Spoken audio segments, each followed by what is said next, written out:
לסכם את הסשן הקודם וכן לתת פורום מזרח התיכון, בבקשה. שמי גרג רומן, אני גר בארצות הברית, אבל אני גם אזרח ישראלי. תודה לג'יי ושירה וכל החבר'ה של הוועדה והשדולה להזמנה. בועז, טוב לראות אותך. עידן. ליאור. בזמן. I'm going to say this in English just so that there's an audience which is available to speak if this goes somewhere else. There's the practicalities which are associated with talking about the strategic imperative of how the United States and Israel have had a 75-year, almost 80-year relationship. But there's also the need to assess the individuals who are trying to break that relationship, both on the state and non-state actor levels, whether it's trying to get into the Jewish community to try to pry us apart on our issues of most mutual existential concern, or whether it's political bodies which are trying to tear apart the relationship between the United States and Israel. And it doesn't just have to be on the political or the strategic level. There's also a lot of levels which deal with commercial, business, cultural, and academic interference.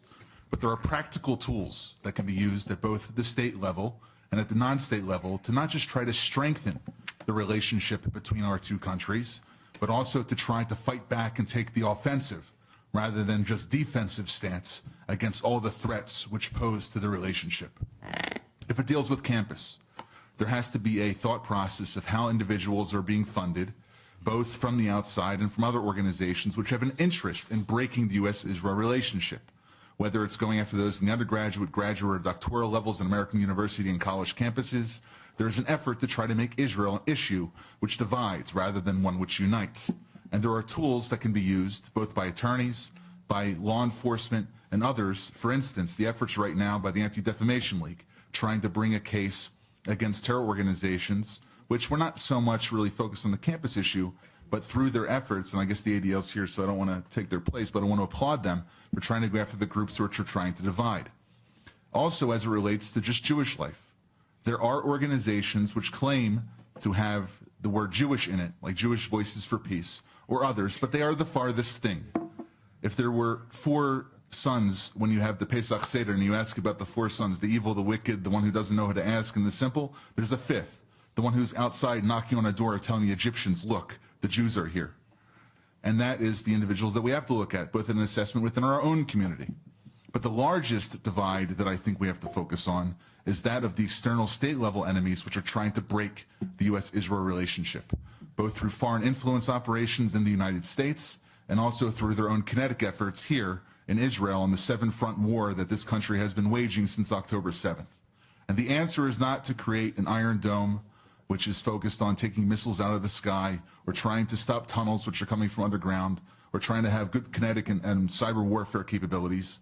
The answer has to be one in which the United States and Israel, as it has had a history over the past 50 years, to have its joint offensive capabilities to try to negate these efforts. We see that right now with the presence of Special Operations Command advisors, the former head of Central Command, and the individual who helped the United States conquer ISIS and Mosul coming to advise the IDF right after October 7th. We also saw that took place with Operation Olympic Games, which was the effort, according to public sources, but no official confirmation from the U.S. or Israel, to try and delay the Iranian nuclear program by trying to sabotage their nuclear infrastructure. But the same thing has to be taken right now with the same tactics that have been used against the United States and Israel in order to encourage the proxies who our enemies worry about. And that means strengthening the opposition in Iran. That means embracing the Kurds in Iraq. That means trying to fight back against Turkish entreaties into northern Syria. It means going after the Sunni, Druze, and Maronite Christian communities in Lebanon. All those enemies who face us united do not expect Israel and the United States to embrace the proxies that they are afraid of.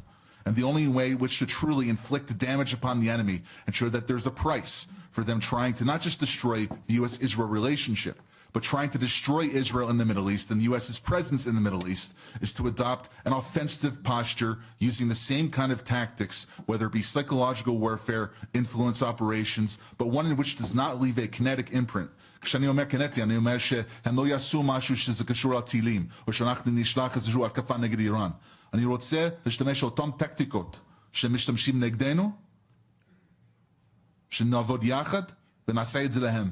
שיהיה מחיר לכל דבר שמנסים לעשות, להשמיד אותנו, ההשמדה שלהם, יהיה הניסוי להרוס את היחסים בינינו. So those are the few things I had to think to say, and I want to turn the floor back over to Idan and Ohad. Thank you.